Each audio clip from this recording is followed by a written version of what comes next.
Have you ever heard a phrase too good to be true? You are about to listen a story of a person who worked as a mechanic during a broad daylight and a car dealer in the shadows. You are watching a story. The mechanic during the day and dealer in the night. In the heart of the city, Ethan was known as Prodigy behind the ranch.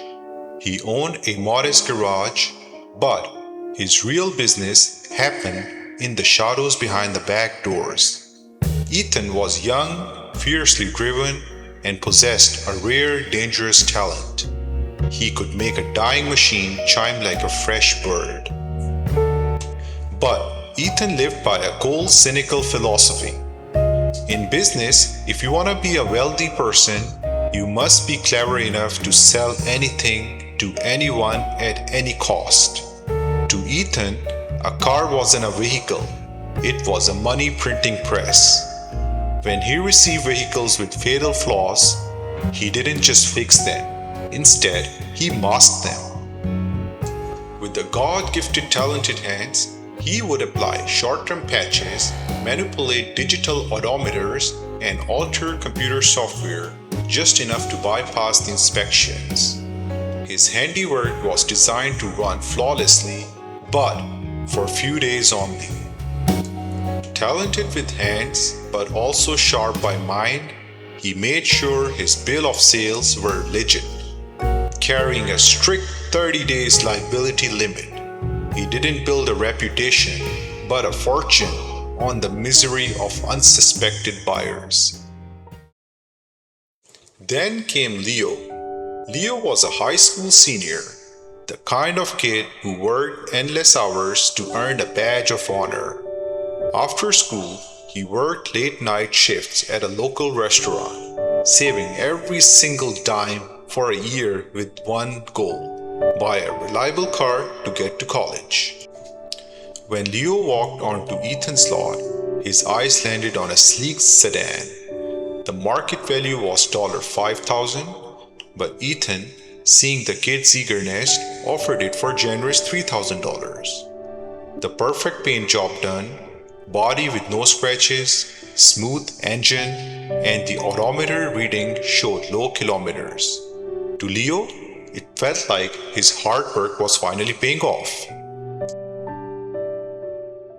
Leo was very excited, but unfortunately, he didn't know the engine inside had a major failure. Ethan had merely used a thick chemical additive to quiet the knock and cleared the sensor lights through a software hack. It would last maximum of 2 months. Ethan watched the teenager drive off, feeling a surge of pride. He hadn't just sold a car. Instead, he outsmarted another victim, a young, hardworking victim.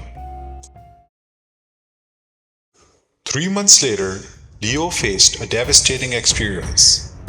While on his way to exam, his car got stuck in the middle of the traffic, realizing his engine has totally seized. Leo returned to the garage, his hands trembling, explaining Ethan that the engine had violently seized. Ethan didn't even blink. Without a shred of empathy, he tapped a manicured finger against the frame bill of sale on his desk. All sales are final, kid. Look at the date. Not my problem. Leo left the garage in silence. His head hung low, and years of honest, back-breaking labor wiped out by a single signature. Ethan just smiled and counted the cash. Months passed. Ethan's greed grew higher. On a rainy evening, Ethan traveled out of town to scout another vehicle, a cheap luxury car with failing transmission that he couldn't wait to patch it up and flip it for a massive profit. He hailed a taxi and climbed into the back seat. While on his way, he began to calculate his next payday. Forget about greeting. He didn't even bother to look at the taxi driver. The rain was heavy and the night vision was low. Ethan noticed the taxi driver was speeding, but instead of telling him to slow down, he continued to work on his next deal, staring non-stop at his cell phone. As the taxi driver approached a downhill curve, the driver slammed his foot against the brake pad, creating the metallic echoing sound. Sorry. The brakes! They aren't responding! They are completely gone! Adrenaline spiked through Ethan's veins. He lunged forward, and when he looked at the taxi driver, within microseconds, he realized it was one of his customers who came last week to buy a car for a taxi. Ethan knew the car he sold had major issues with the brakes that were fixed through illegal hacks. The microsecond thought was over, and without having a chance to apologize for his mistake, it was already too late.